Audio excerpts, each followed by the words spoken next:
такой принцип жизни.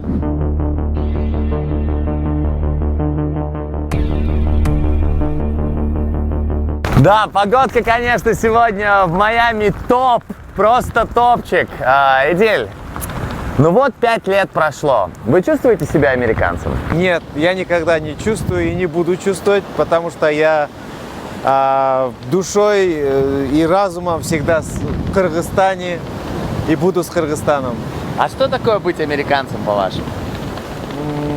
Наверное, это остаться и прожить остаток жизни в Америке, наверное, быть американцем. Ну, я бы не советовал бы и не хотел бы быть американцем, потому что у нас есть своя дорога, своя религия, своя история, и мы должны продолжать наш путь именно со своей страной, как прекрасный Кыргызстан.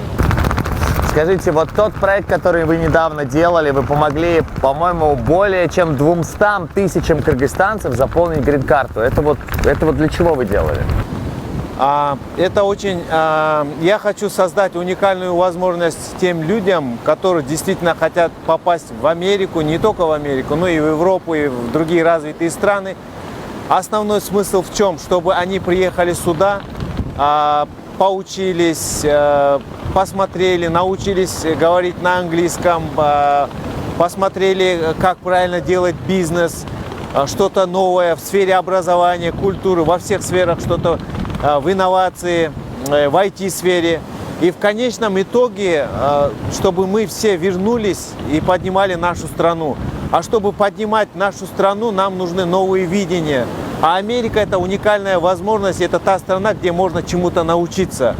Это не приехать и остаться, я призываю, а приехать посмотреть, заработать что-то и взять все самое лучшее и вернуться в нашу страну и сделать ее еще лучше, еще продвинутее.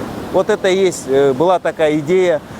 Многие на грин-карте делали деньги, а я сделал бесплатно.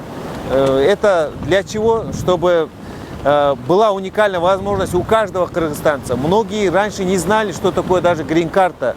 Даже кто-то выигрывал и не могли попасть, потому что они боялись, что увидят такой океан, что незнание языка это будет преграда. А сейчас есть мы, и вы есть тоже, теперь будете показывать очень много интересных вещей. И это будет намного легче нашим соотечественникам приехать, научиться, заработать и вернуться. Эдиль, вы очень много говорите про Кыргызстан, даже несмотря на то, что вы сами в Америке, и у вас на страничке в Инстаграме надпись Independence Politician, ну, независимый политик. Вы планируете вернуться в Кыргызстан, чтобы там вести в том числе и политическую деятельность?